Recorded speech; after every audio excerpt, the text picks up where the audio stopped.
Operation থিয়েটারে দাঁড়িয়ে ঘামছি আমি, ভীষণ কান্না পাচ্ছে। আমি একজন ডক্টর হলেও আমার ইমোশন বেশি। আমি ইনায়েত, সবাই ইনায়া বলে ডাকে। পেশায় গাইনেকোলজিস্ট। আজ ছুটি নিয়েছিলাম হসপিটাল থেকে, কিন্তু বিকেলে এক ইমার্জেন্সি ফোন আসায় দ্রুত হসপিটালে চলে আসি। ডক্টর হয়ে হসপিটালে জয়েন করেছি 1 বছর হলো। এমন অভিজ্ঞতা হয়নি কখনো। সদ্য জন্ম নেয়া শিশুটি মা হারা হয়ে গেল। কান্না পাচ্ছে আবার। জানি না কেন, ভাবতে কেমন লাগছে এইটুকু একটা বাচ্চা তার আম্মুকে পাবে না। বাবুটা আমার কোলে কান্না করছে। আমি নার্সের কাছে দিলাম তোয়ালেতে মুড়িয়ে দিতে। আমি জানি না আমি কি বলবো ওটির বাইরে গিয়ে। মারা যাওয়ার আগে বাবুটার মা মিসেস মিতু আমার হাত ধরে বলেন, আমার সময় শেষ। আমি বুঝতে পারছি। ওরা আমাকে বাঁচতে দিল না। আমি আমার বরকেও বলতে পারলাম না। ওর আমার সন্তানকেও মেরে ফেলবে। প্লিজ, আপনি ওকে বাঁচান। আমি আমার সন্তানকে বাঁচাতে চাই। ওর দায়িত্ব নিন। তখনই ইয়ানা বলল, কি হয়েছে, কে বা কারা আপনার এই অবস্থা করেছে? ইয়ানার প্রশ্নের পুরো জবাব দেওয়ার আগে মৃত্যুর কোলে ঢলে পড়ল মিতু। শুধু সি এটা শুনতে পেয়েছে। ইয়ানা জানে না কে বা কারা এমনটা করলো, কেন একটা বাচ্চার কাছ থেকে তার মাকে কেড়ে নিল। মিতুর হাত এখনো ইয়ানার হাতের মাঝে, ওর মুখের দিকে তাকিয়ে আছে। না জানি কতটা কষ্ট সহ্য করতে হয়েছে ওকে। ইয়ানার ভাবনার মাঝে নার্স এসে বাবুটাকে তার কোলে দিল। ফুটফুটে একটা ছেলে বাবু হয়েছে মিতু, কিন্তু কি কপাল, ওর বাবুকে দেখার আগে মৃত্যুর কোলে ঢলে পড়ল। সে বাবুকে কোলে নিয়ে ওটি থেকে বের হলো। ইয়ানা ওটি থেকে বের হতেই এক ভদ্রলোক ছুটে এসে জিজ্ঞাসা করলেন মিতুর কথা। ইয়ানা কি বলবে জানেন না, কাঁপছে সে। কিভাবে বলবে মিতু আর নেই? ভদ্রলোককে দেখে মনে হচ্ছে মিতুর হাজবেন্ড। ইয়ানা কাঁপা কাঁপা গলায় বলল, মিতু আর নেই। তার কথা শেষ হতে লোকটি হুঙ্কার দিয়ে বলে উঠল, নেই মানে কি ডক্টর? আমার মিতু, আমার ওয়াইফ, ওর কিছু হতে পারে না। ও ছাড়া আমি শূন্য। ও আমায় ছেড়ে যেতে পারে না। মিতু তার আদিকে ছেড়ে যেতে পারে না, কিছুতেই না। কি বলে ওনাকে সান্ত্বনা দেবে ইয়ানার জানা নেই। ওনার কষ্টের চিৎকার বাড়ি খাচ্ছে হসপিটালের দেওয়ালে। সবাই তাকিয়ে আছে ওনার দিকে। উনি আবারও বলে উঠলেন, ছাড়বো না তাদের কাউকে, যারা আমার মিতুকে মেরেছে। তাদের কলিজা বের করে নিব আমি। চিনে না আদি চৌধুরীকে? বাবুটা কান্না করে চলেছে। কি বলবে ওনাকে? এই অবস্থায় তো বাবুকে কোলেও নিবে না। ওনার এই কথাগুলো বলার মাঝেই ওয়ার্ড বয় ওটি থেকে মিতুর লাশ বের করে আনলো, সাদা কাপড়ে মুড়িয়ে। উনি ছুটে মিতুর কাছে গেলেন। মিতু, এই মিতু, চোখ খোলো। দেখো তোমার আদি এসেছে। আজও আমি লেট করেছি, আর তাই তোমায় হারিয়ে ফেলেছি। আমি ভীষণ খারাপ, ভীষণ, আমি জানি, কিন্তু তুমি ছাড়া তো আমি অসহায়। আদি নামের লোকটার আর্তনাদে পুরো হসপিটালে সবার চোখে পানি। অন্য ডক্টর এসে ওনাকে সামলানোর চেষ্টা করছে, কিন্তু ওনাকে কিছুতেই সামলানো যাচ্ছে না। কোনো রকমে 3-4 জন ডক্টর মিলে ওনাকে সামলায়। উনি হসপিটালের করিডোরে হাঁটু গেড়ে বসে পড়লেন, পাগলের মতো প্রলাপ করছেন। একটু পর একজন লোক এলো, এসে আদি নামর লোকটাকে উঠিয়ে নিজের দিকে ঘোরাতে আদি ওই লোকটাকে জড়িয়ে ধরে আর বলতে থাকে, রেহান, আমার মিতু কোথায়? কেন আমায় একা করে গেল? কোনো বিষাদ দিল আমায়? আমি কি নিয়ে থাকবো? ইয়ানা বুঝতে পারলো যে লোকটি মাত্র এলো তার নাম রেহান। রেহান বলে উঠলেন, চুপ, শান্ত হ। ভাবির এই অবস্থার জন্য যে দায়ী তাকে শাস্তি দিবই। নিজেকে শান্ত কর, সময়ের অপেক্ষা এখন। আদি নামের লোকটা একটু শান্ত হলো। একটা ফোন এলো আর রেগে ছুটে চলে গেলেন। ওনার পিছনে পিছনে রেহান নামের ব্যক্তিটিও গেল। আশ্চর্য, কেউ বাচ্চাটার কথা একবারও জিজ্ঞেস করলো না কেন? আর মিতুর মা বাবা ওনারা কোথায়? কিছুই বুঝতে পারলো না। তবে এই মুহূর্তে বাবুটাকে সামলাতে হবে, কান্না করে করে অসুস্থ না হয়ে যায় বাচ্চাটা। বাহিরে ভারী বৃষ্টিপাত হয়েছে। এই সময় আবার বৃষ্টি কেন ইয়ানা নিজেও বুঝে না। ইয়ানা একজন নার্সের কাছে বাবুটাকে দিয়ে চেঞ্জ করতে গেল। চেঞ্জ করে এসে সে কেবিনে আসতে আসতেই ফোনটা বেজে উঠল। ফোন দিয়েছে আম্মু। ফোন রিসিভ করতে ওপাশ থেকে আম্মু বলে উঠল, ইয়ানা, কই তুই? বললি কফি খাবি, কফি এনে দেখি তুই রুমে নেই, না বলে কই গেলি? ইয়ানা বলল, আম্মু, আমি হসপিটালে একটা ইমার্জেন্সি এসে পড়েছিল, তাই আসতে হয়েছে। আম্মু এবার একটু শান্ত গলায় বলে, ঠিক আছে, তাড়াতাড়ি বাসায় আসবি, তোর মামিরা এসেছে আজ। মামিরা এসেছে শুনে মেজাজ খারাপ হয়ে গেল, তবুও কিছু বলল না। তার আম্মুর সাথে কথা বলার মাঝে একজন নার্স এসে বলে গেল একটু আগে হওয়া বাবুটা কান্না করছে, কিছুতেই থামছে না। ইয়ানা পরে কথা বলবো বলে ফোন রেখে দেয়। বেবি ওয়ার্ডে গেল, গিয়ে দেখে আরেকজন ডক্টর। ডক্টর রুহি বাবুটাকে কোলে নিয়ে চুপ করানোর চেষ্টা করছে। ইয়ানাকে দেখে বলে, ইয়ানা এসেছো? দেখো বাবুটা কিছুতেই চুপ করছে না, ওর তো খিদে পেয়েছে, কি করব? বাইরের মিল্ক খাওয়ানোর এখন ওর জন্য রিস্ক, তবুও আমাদের কাছে কোনো উপায় নেই, তাই বাইরের মিল্ক খাইয়েই দিতে হবে। কিন্তু ইয়ানা, এখন কে আনবে দুধ? আর বাবুটার বাবাও নেই এখানে, এমনকি কেউই নেই, কারোর কোনো চিন্তা নেই বাবুটাকে নিয়ে। আজব। রুহি, এমন করে বলো না। আচ্ছা, মিতুর লাশ কোথায়? নিয়ে গিয়েছে ওনার হাজবেন্ড। আমার খারাপ লেগেছে অনেক, জানো, ওনার জন্য। ইস, যদি ওনাকে কোনোভাবে বাঁচাতে পারতাম, বেবিটাও তো বাঁচত না। তুমি ছিলে বলে বাবুটাকে বাঁচাতে পেরেছি। এখন এই কথাগুলো রাখো আর ওয়ার্ড বয়কে বলো মিল্ক আনতে, আমি টাকা দিয়ে দিচ্ছি। ইয়ানার কথা শুনে রুহি অবাক হয়ে বলে, তুমি দেবে? আমি একজন ডক্টর হয়ে নিজের কর্তব্যটুকু করছি। রুহি আর কিছু না বলে চলে যায় ওয়ার্ড বয়কে বলতে। ইয়ানা বাবুটাকে কোলে নিয়ে তার কেবিনে এলো। সে জানে মিতুর দাফন সম্পন্ন হয়েছে কিনা, জানে না ওর ফ্যামিলির কি অবস্থা, আর আদি ওনার কি অবস্থা। অনেক ভালোবাসতেন নিজের ওয়াইফকে। আচ্ছা, উনি কি জানেন ওনার ওয়াইফকে কে বা কারা মারতে চেয়েছে?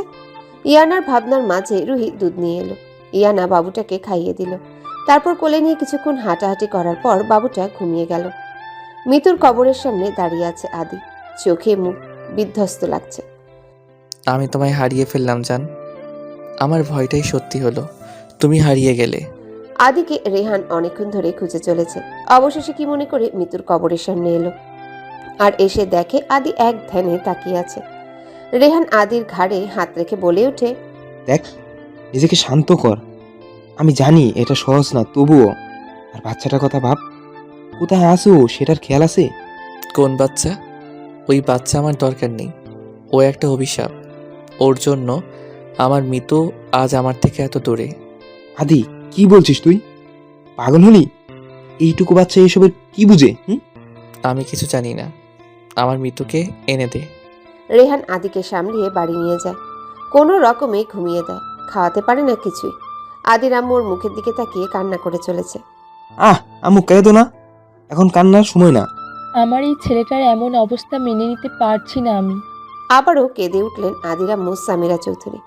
আম্মু, তোমরা ভাইয়াকে নিয়ে ভাবছো, বাবুটার কথা ভাবো। কইউ সেটার খেয়াল তোমাদের নাই। ভাইয়া না হয় বাবির জন্য সব ভুলে গেছে, কিন্তু আমরা তো পারি বাবুটাকে এনে আমরা সবাই বড় করতে। যেই বাচ্চা জন্মের পরই মাকে খেয়ে ফেলে, সেই বাচ্চাকেই বাড়িতে আনার দরকার নেই বাপু। আমরা আদির আবার বিয়ে দেব একটা ফুটফুটে মেয়ের সাথে। রুমে প্রবেশ করতে করতে বললেন আদির ফুপু নিরালি। আপা, এসব কি বলছেন? ওইটুকু একটা বাচ্চা, ওর মা নেই, ওর কষ্ট যে আমাদের সবার ঊর্ধ্বে। আর আমার ছেলেকে তো চেনই, ও আর বিয়ে করবে না। এসব কথা আর বলো না ওর সামনে ভুলেও। নিরালি মুখ বাঁকা করে রুম থেকে চলে গেলেন। আদির মা কান্না আটকে চলে যায়। রেহান মাথায় হাত দিয়ে বসে ভাবতে থাকে ঠিক কি হয়েছিল ওই দিন। আমি জানি ওই দিন ভাবি আর আদির অ্যানিভার্সারি ছিল। ভাবি আদি ভাইয়াকে তাড়াতাড়ি একটা রিসোর্টে যেতে বলেছিল, কিন্তু কোনো কারণে ভাইয়া যেতে পারে না। ভাবির ওখানে কিছু গুন্ডারা গিয়ে অসভ্যতামি করে। এক পর্যায়ে ভাবি নিচে পড়ে অনেক ব্যথা পায়, তাও উঠে দাঁড়াতে থাকে। আর ভাবির পিছনে বন্দুক নিয়ে ছুটে। একসময় একটা গাড়ির সাথে অ্যাক্সিডেন্ট করে ভাবি। সেই ব্যক্তি ভাবিকে হসপিটাল নিয়ে যায়, কিন্তু কার এত সাহস আদি চৌধুরীর ওয়াইফের সাথে অসভ্যতামি করতে যায়? বাবুটা সেই থেকে কান্না করছে, কিছুতেই থামছে না। রুহি হিমশিম খাচ্ছে। ইয়ানা ওয়াশরুমে গিয়েছিল, এই সুযোগে বাবুটা উঠে গেছে। রুহি ইয়ানার দিকে তাকিয়ে প্রায় কান্না করে দিবে অবস্থায় বলে, ইয়ানা, এই পিচ্ছি তুমি ছাড়া কিছু বোঝে না, নাও কোলে নাও। ইয়ানা কোলে নিল বাবুটাকে, আরো চুপ হয়ে গেল। ইয়ানা কথা বলছিল ওর সাথে আর হাসছিল। ইয়ানার মনে হচ্ছিল এর থেকে সুন্দর মুহূর্ত আর হয় না। জানে না কেন কয়েক ঘন্টায় বাচ্চাটাকে অনেক ভালোবেসে ফেলেছে সে। ইয়ানা, রাত অনেক হলো, বাসে যাবা না? যাবো, তুমি একটা ট্যাক্সি বুক করো। রুহি ট্যাক্সি বুক করতে করতে ইয়ানাকে বলে, বাবুটাকে তো রেখে যাবা, তাই না? রেখে যাওয়ার কথা শুনে মনটা খারাপ হয়ে গেল, তবু ওকে কোলে নিয়ে বেবি ওয়ার্ডে গেল। দেখে কোনো নার্স নেই। কাল শুক্রবার, তাই আজ রাতে সবাই যে যার বাড়ি গেছে। এখন ইয়ানাকে বাবুটাকে নিয়ে বাড়িতে যেতে হবে। আরে ইয়ানা, তুমি এখানে? চলো, তোমার ট্যাক্সি চলে এসেছে। বাবুটাকে রাখো। কেউ নেই, কিভাবে রাখবো ওকে? ওহো, কাল অফ ডে, তাই সবাই চলে গেছে। এখন ওকে আমার বাসায় নিয়ে যাব। রুহি ইয়ানার কথা শুনে অবাক হয়ে বলে, ইয়ানা, তুমি পাগল হলে? এত রাতে একটা অচেনা বাবুকে তোমার বাসায় নিয়ে যাবা? সমস্যা কি? আমি ডক্টর একজন। আর তার থেকেও বড় কথা, এই অসহায় বাবুটাকে তো ফেলে রেখে যেতে পারবো না, তাই না? রুহি মাথা নাড়ালো। ইয়ানা আর কিছু বলল না। কেবিন থেকে পার্স নিয়ে ট্যাক্সিতে উঠল। রুহিও এলো ইয়ানার সাথে। তার বাসার সামনের মোড়ে ও নেমে গেল। ইয়ানা বাসার দরজার সামনে দাঁড়িয়ে আছে। জানে না কি ঝড় অপেক্ষা করছে তার জন্যে। ইয়ানা জানে আম্মু কিছু বলবে না তেমন, কিন্তু মামি তো কিছু বলতে বাকি রাখবে না। সবটা না শুনে এক গাদা কথা শুনিয়ে দিবে। মনের মাঝে সাহস নিয়ে বেল চাপলো। সে বেল দেওয়ার একটু পর আম্মু এসে দরজা খুলে দিল। আম্মু অবাক হয়ে তাকিয়ে বলল, ইনায়েত, কে এই পিচি? আর এত রাতে তোর করলে কেন? আম্মু ভেতরে যেতে দাও, তারপর বলছি। আম্মু সরে দাঁড়ালো। ইয়ানা সোজা তার রুমে গিয়ে বাবুটাকে রুমে শুইয়ে দিল। আম্মু তার পিছে পিছে এসেছে। বাড়ির বাকি সবাই ঘুমে। সে আম্মুকে সবটা বলল, আজকে হসপিটালে যা যা হয়েছে সব। আম্মু সব শুনে বাবুটাকে কোলে নিল। সব বুঝলাম, তবে ওর বাড়ির কেউ যদি হসপিটালে আসে তখন? আমি হসপিটালে বলে এসেছি, কেউ খোঁজ করতে এলে আমাকে ফোন করতে। ও আচ্ছা, ঘুমা এখন। পিচিও তো ঘুমে। আম্মু তার কপালে চুমু দিয়ে চলে গেল। ইয়ানা পিচ্চিটাকে দেখছে। মিতুর সাথে শুধু নাকটা মিলার সব আদির সাথে। একটু পর দেখে আম্মু ইয়ানার ছোট্টবেলার কিছু কাঁথা আর জামা নিয়ে এসেছে। এই দেখ, এই কাঁথাগুলো তুই ছোট থাকতে বানিয়েছিলাম। এই কটা আছে, ব্যবহার করা হয়নি। ভেবেছিলাম তোর বাচ্চা হলে তখন দিব, এখন কাজে লেগে গেল। ইয়ানা আম্মুকে গিয়ে জড়িয়ে ধরল। এত ভালো কি হয় কেউ? আম্মুকে না দেখলে বিশ্বাস করতো না। এই একটা মানুষ ইয়ানাকে সব বিষয়ে সাপোর্ট করে গিয়েছে, আজও করছে। হয়েছে, ছাড়। ওই দেখ, উঠে পড়েছে পিচ্চি। ওর নাম দে একটা। বারবার বাবু বলে ডাকতে ভালো লাগে না। কি নাম দেওয়া যায় আম্মু? রৌদ্রদি।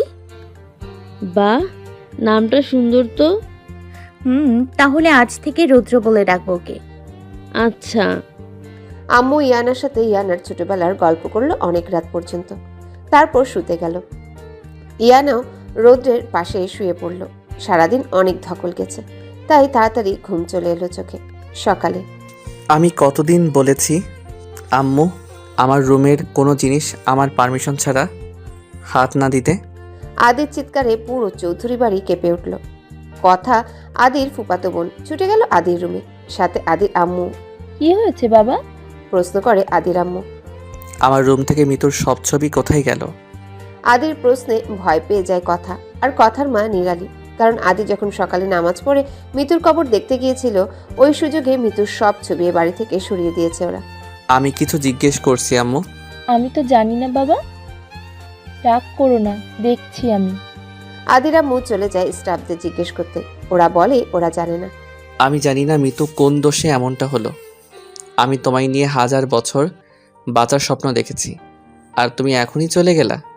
মিতুর একটা ছবি ফোনে বের করে তার সাথে কথাগুলো বলছে আদি। চোখ ভয়ঙ্কর লাল। ও জানে না কেন ওর মনে হচ্ছে এসবের পিছনে কাছের কেউ আছে। আদি উঠে রেডি হয়ে নিল। ড্রয়িং রুমে আসতেই আদির বাবা রায়হান চৌধুরী বলে, আদি, তুমি কি কিছু ভুলে যাচ্ছ না? আদি পিছনে ফিরে তাকিয়ে বলে, ঠিক কী বলছো বুঝলাম না ড্যাড। আদি, তোমার সন্তান কই? ওর খোঁজ নিয়েছো একবারও?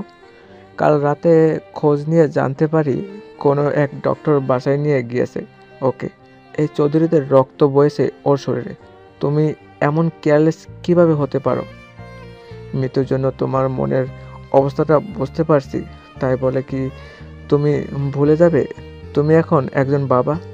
আমি বাবা হতে চাই না সেই সন্তানের যে নিজের মাকে আমার থেকে কেড়ে নেয়। আদি, আর ইউ ম্যাড? কি বলছো তুমি? তোমার কাছে এমন কথা আশা করি না আমি, মাই সন। ড্যাড প্লিজ আমাকে একা ছেড়ে দাও। বলে আদি চলে যায়।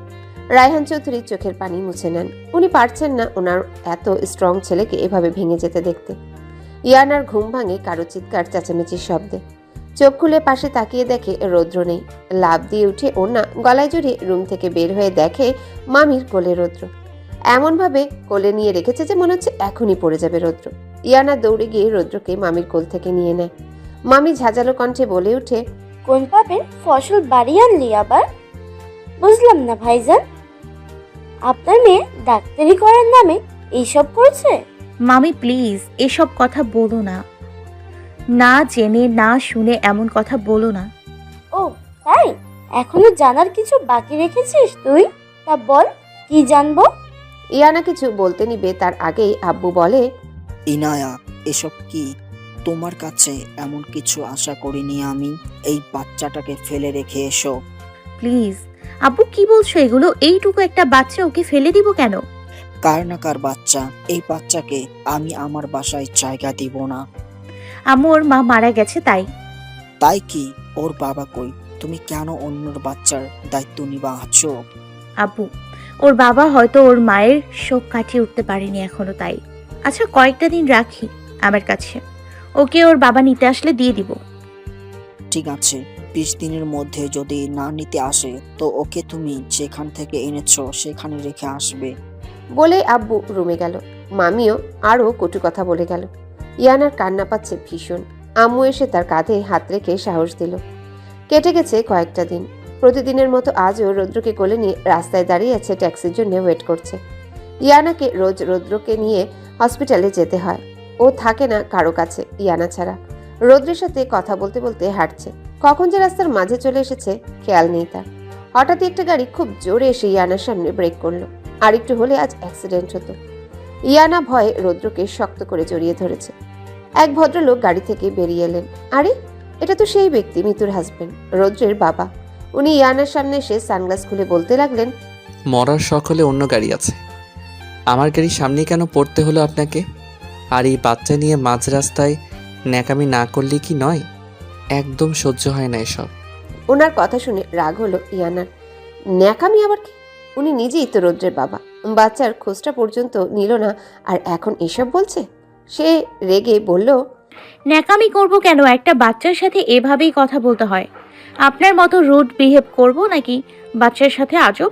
উনি মনে হয় আরও রেগে গেল ইয়ানার কথা শুনে। এই যে শুনুন মিসেস, আমাকে বেশি শেখাতে আসবেন না। আদি চৌধুরী খুব ভালো করে জানে কার সাথে কি বিহেভ করতে হয়। আর আপনি কেমন মা, বাচ্চা নিয়ে এভাবে মাঝ রাস্তায় হাঁটছেন? দুজনই তো উপরে যেতেন। আজ আমার যদি 1 সেকেন্ড লেট হতো ব্রেক করতে। মা কথাটা শুনে কেমন একটা অনুভূতি হলো অন্যরকম। তবে পর মুহূর্তে রাগ লাগলো ওনার মিসেস কথা শুনে। দেখুন আপনি ঠিক টাইমে ব্রেক করেছেন, তার জন্য ধন্যবাদ, বাট আমি ম্যারিড নই। বাহ, বিয়ে না করেই বাচ্চার মা হয়ে গেছেন। Good, very good. আপনার মতো মেয়েদের জন্য সমাজে সব মেয়েদের খারাপ ভাবা হয়। শাট আপ, কথা না শুনে বেশি বোঝেন কেন? এটা আপনার বাচ্চা। হোয়াট? আমি আপনাকে চিনি না আর আপনি বলছেন আমার বাচ্চা? আপনার তো মাথায় সমস্যা। আপনার হাজবেন্ডের নম্বর দিন। উনি কি মিন করলে এটা? আল্লাহ মাফ করো, এই লোক এত বেশি বোঝে কেন? আরে আজব, আমি বলছি আপনি ওর বাবা, এর মানে। আদি চৌধুরীর সাথে ওয়ান নাইট বেড শেয়ার করতে সব মেয়েরাই চায়, সেটা ঠিক আছে, বাট আমি তো কারোর সাথে আজ পর্যন্ত এমন কিছু করলামই না যে বাবা হয়ে যাব। এই লোক বলে কি এসব? আমাকে বারবার কথার মাঝে থামিয়ে না দিয়ে ফুল কথাটা তো শুনবেন। ইয়ানা কিছু বলার আগে ওনার ফোন এলো। উনি কথা বলতে বলতে গাড়িতে উঠে চলে গেল। ইয়ানা দাঁড়িয়ে ভাবছে এটা কি হলো, পাত্তাই দিল না। এত বড় অপমান করে গেল তাকে। আজ পর্যন্ত কোনো ছেলে বন্ধু বানায়নি, আর উনি, ছিছি, কি বাজে মাইন্ড। রাগে ইয়ানার শরীর রিরি করছে। একটা ট্যাক্সি নিয়ে হসপিটালে পৌঁছে গেল সে। আদি অফিসে এসে ওর পিএ হিয়াকে ডেকে পাঠালো। স্যার, তোমাকে যে বলেছিলাম মিস্টার বানসালের ফাইলটা রেডি করতে, কই সেটা? স্যার এই যে। হিয়া ফাইল এগিয়ে দিল। আদি ফাইল চেক করছে, আর হিয়া ওর দিকে তাকিয়ে আছে। কি হয়েছে? কিছু না স্যার। ওকে, তবে যাও, আবার দরকার হলে তোমাকে ডেকে নিব। ওকে। হিয়া চলে গেল আদির কেবিন থেকে। আদি কাউকে ফোন করলো। কই এখন? জ্ঞান ফিরছে ওর? ওকে, আমি এখন যেতে পারবো না, বাই। ফোন কেটে দিয়ে চেয়ারে হেলান দিয়ে কপালে হাত দিয়ে চোখ বন্ধ করলো আদি। হসপিটালে ওটি থেকে বেরিয়ে রৌদ্রকে এক নজর দেখলো ইয়ানা। ঘুমিয়ে আছে বাচ্চাটা। কি করবে বুঝতে পারছে না। তার রৌদ্রর ফ্যামিলি ওর দাদা দাদু এদের সাথে দেখা করতে হবে। আদি নামের লোকটার সাথে দেখা করে কথা বলার কোনো রুচিই হচ্ছে না তার আর। কি মনে করে নিজেকে কে জানে। ওটি ড্রেস চেঞ্জ করে রৌদ্রকে কোলে নিয়ে নিজের কেবিনে যেতেই দেখে তার আব্বু বসে আছে। আব্বু তুমি কখন আসছো আমাকে ডাকতে পাঠাতে? একটু আগে এসেছি একটা কথা বলতে। বলো আব্বু। আমি তোমার জন্য ছেলে পছন্দ করছি। ওরা আজ সন্ধ্যায় তোমাকে দেখতে আসবে। তাড়াতাড়ি বাসায় আসবে। আব্বু আমি এখনই বিয়ে করব না। আমি তোমার কাছে জিজ্ঞেস করিনি যে তুমি বিয়ে করবে কিনা, আমি অর্ডার করলাম। আব্বুর কথা শুনে আকাশ থেকে পড়ল। কেন জানে না তার সব এলোমেলো লাগছে। তার আব্বু চলে গেল। ইয়ানার চোখ থেকে পানি গড়িয়ে পড়ছে। রৌদ্র ছোট ছোট হাত পাগুলো ছোড়াছুড়ি করছে। আর মাত্র 2 দিন আছে, তারপর রৌদ্রকে কোথায় রাখবে সে? কাল সকালে সে যাবে মিতুর শ্বশুর বাড়ি। আদির আম্মু মন খারাপ করে বসে আছেন। রেহান এসে মায়ের কোলে মাথা রাখলো। আম্মু মন খারাপ করো না, দেখো সব ঠিক হয়ে যাবে। আমার ছেলেগুলো বড় হয়ে গেল কবে এত? আমার আদি তো আগে আমার অনেক খেয়াল রাখতো, আর এখন তুই আছিস আমার খেয়াল রাখতে। আম্মু ভাইয়াকে টাইম দাও, ঠিক হয়ে যাবে আগের মতো। তাই যেন হয়। রেহান মনে মনে ভাবে, ভাইয়াকে আমার সন্দেহ হয় আম্মু। এটা তোমায় কিভাবে বলবো? ভাইয়া আজ 17 দিন হয়ে গেল ভাবির মৃত্যুর, অথচ ভাইয়া একদম নর্মাল হয়ে গেছে। সব গুলিয়ে ফেলছি আমি, জানি না কি হতে চলেছে। রেহান শোন, আম্মু। আমার নাতিকে এনে দে। বৌমা নেই, অন্তত ওকে নিয়ে বাঁচতে চাই আমি। আর কেউ তো এ বাড়িতে খেয়াল রাখে না আমার। আমিও না। তুই তো একাই। আম্মু এমন বলো না, ভাইয়ার মনের অবস্থা তো জানো, তাই একা থাকে এখন। আর আব্বু অফিসে কাজে বিজি। হয়েছে বাবা, আর ভাইয়ের জন্য সাফাই গাইতে হবে না। চল খাবার দি। অনেকদিন খাইয়ে দিই না তোদের 2 ভাইকে। ছোটবেলায় দুজনে কত ঝগড়া করতি, কে আগে আমার কাছে খেয়ে নিবি বলে। হসপিটাল থেকে বেরিয়ে পাশের একটা পার্কে রৌদ্রকে নিয়ে বসে আছে। বাসায় যাওয়ার কোনো ইচ্ছেই হচ্ছে না তার। রাত হয়ে এসেছে প্রায়। রাস্তা দিয়ে সাই সাই করে গাড়ি চলে যাচ্ছে। জানে না বাসায় গেলে আজ আবার কি হয়। ঘড়িতে সময় দেখে নিল 6:15 বাজে। হঠাৎই গুলির শব্দ হলো। এক লোক দৌড়ে আসছিল, পেছন থেকে গুলি করায় মাটিতে লুটিয়ে পড়ল সে। ইয়ানার কলিজা শুকিয়ে গেল ভয়ে। কে গুলি করলো দেখার জন্য পিছে তাকালো। যাকে দেখলো তাতে তার ভয় 2 গুণ বেড়ে গেল। আদি। উনি এখানে কেন, আর এই লোককে মারলই বা কেন? ইয়ানার ভাবনার মাঝে উনি তার কাছে এসে বলেন, এই টাইমে এখানে কি করছেন আপনি? আর বারবার আমার সামনেই কেন চলে আসছেন? নিজেকে স্বাভাবিক করে বলল, আমি না, আপনি আমার সামনে আসেন বারবার। আমি না এলে এতক্ষণে পটল তুলতেন। মেয়ে মানুষ মানেই ভেজাল। আজব, আমি কি করলাম? কিছুই করেননি। যান, বাসায় যান। আমার বাচ্চার আম্মু। কি? সকালে আপনিই তো বলেছিলেন। ও আল্লাহ, এই লোক এমন কেন? আমি সাইকো। সামনে থেকে যান, না হলে রাগ উঠলে দেখা যাবে গুলি করে আপনাকে উপরে পাঠিয়ে দিব। আপনাকে দেখেই তো মনে হয় সুস্থ নন।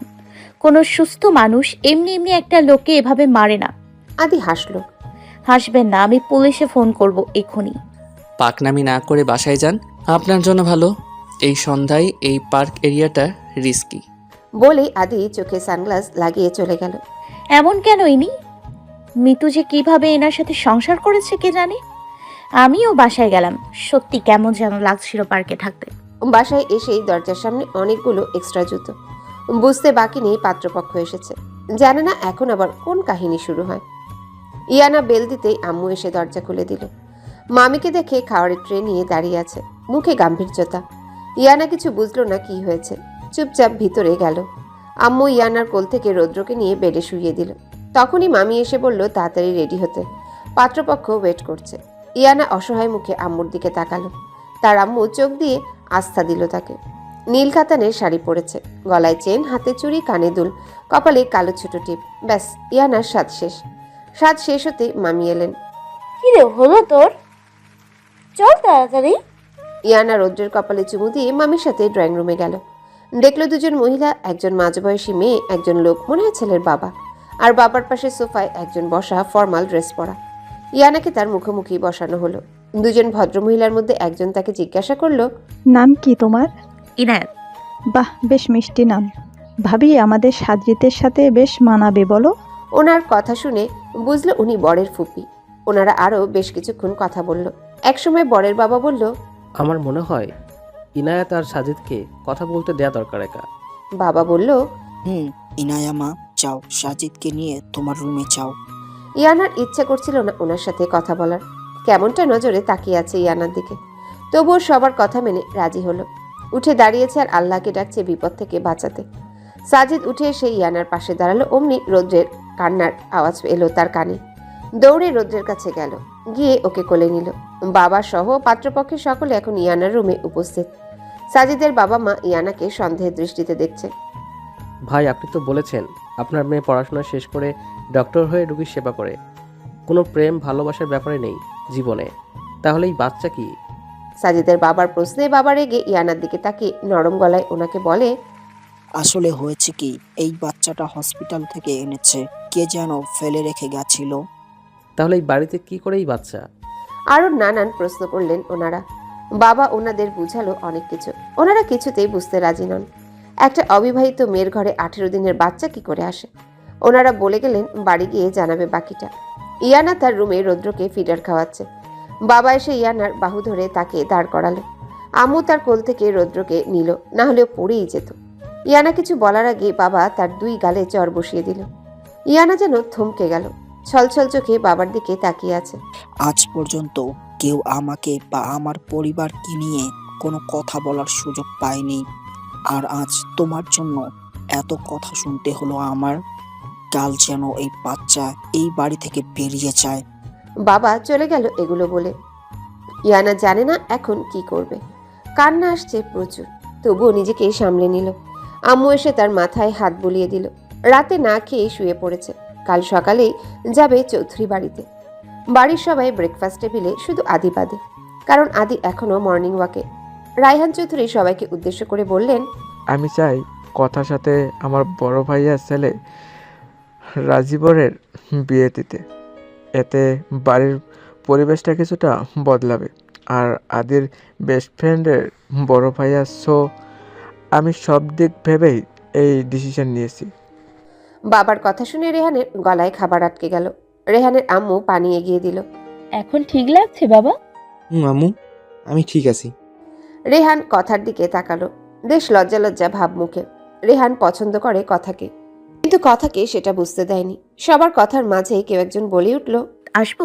সবাই দরজার দিকে তাকালো। রেহান বলে, আরে ইয়ানাত না আপনি? জি।